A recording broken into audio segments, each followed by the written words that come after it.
Alors sur mon exploitation, en fait, ça fait plus de 10 ans qu'il n'y a plus aucun désherbant qui est utilisé. Ça a été le premier pas.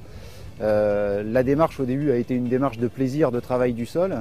Et on se rend compte qu'on va un petit peu plus loin dans la recherche d'équilibre du vin en travaillant le sol. Parce qu'en fait, on change complètement sa façon de voir les choses.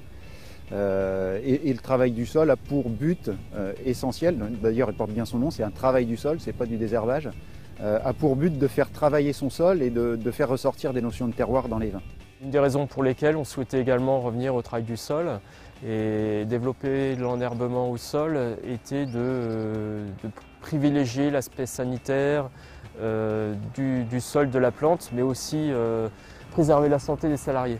Je pense qu'on obtient une qualité du produit à travers ces techniques, puisqu'on a des vignes qui ont moins de vigueur, des vignes qui ont moins de vigueur, qui sont beaucoup plus régulières dans leur développement au cours de l'année.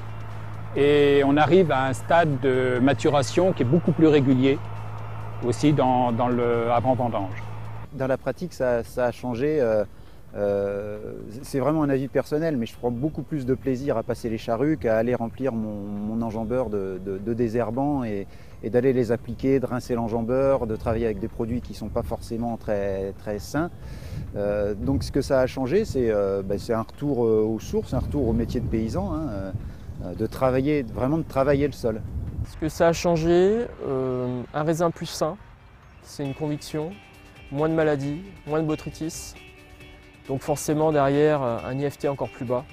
Donc des vignes qui vous donnent habituellement 15 à 16 000 kg/hectare, vous revenez sur des volumes d'autour de 11-12 000. C'est encore satisfaisant et acceptable. Alors les grands principes du réseau défi sont de diminuer significativement les doses de produits phyto qu'on utilise dans les vignes. L'objectif était fixé pour 2018 à réduire de moitié les doses de produits phyto. Et on sait que sur l'ensemble du réseau, aujourd'hui, il y a effectivement eu une réduction de 40% des phytos pour le réseau défi.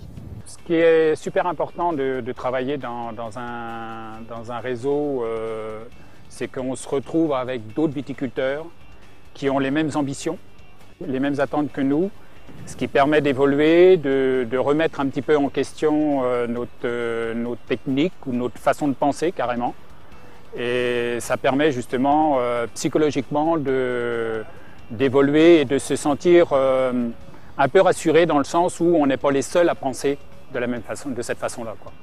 Il faut avoir cette volonté profonde et se dire je vais le faire. Même si je me plante, je vais essayer.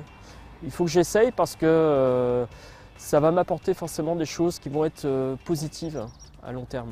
Un conseil peut-être à donner qui est essentiel, c'est de prendre du plaisir à revenir à ce travail du sol, parce que si on ne prend pas de plaisir à faire les choses, on les fait mal. Donc il faut vraiment essayer de retrouver ce côté, accroché à la terre, et puis surtout adapter à son exploitation ce qui fonctionne, parce que ce qui va marcher chez moi ne fonctionnera pas forcément dans des terres plus argileuses. Donc il faut que chacun se fasse son expérience et surtout trouve le matériel qui lui plaise.